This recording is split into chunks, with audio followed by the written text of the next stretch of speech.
اگر ایک قبر کے اندر روشنی کر دی جائے،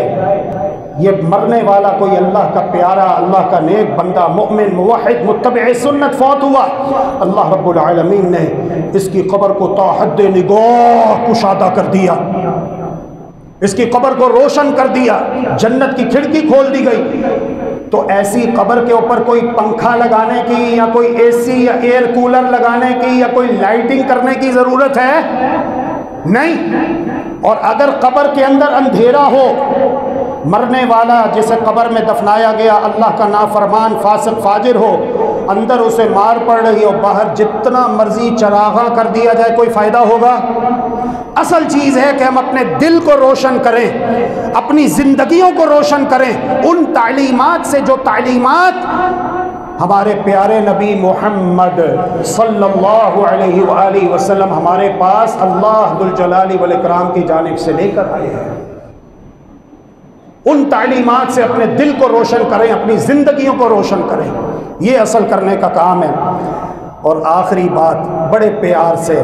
بڑی محبت سے، بڑے ادب اور احترام سے، فتنے فرقے کی بات نہیں،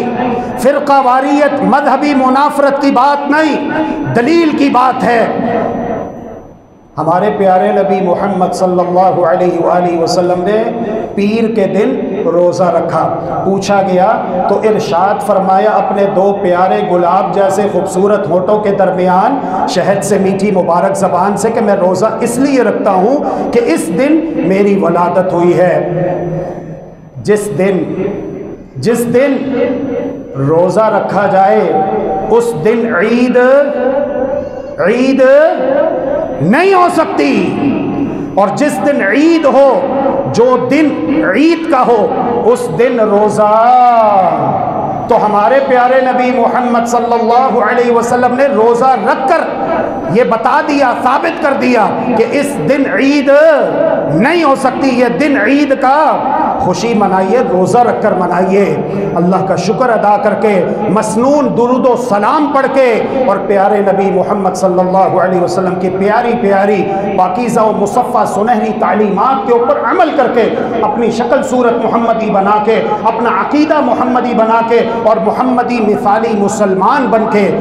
اپنی زندگی کو روشن کیجئے۔ اللہ تبارک و تعالی اللہم انک عفو تحب العفو فاعف عنا، اللہم انک عفو تحب العفو فاعف عنا، الہنا فاعف عنا یا کریم۔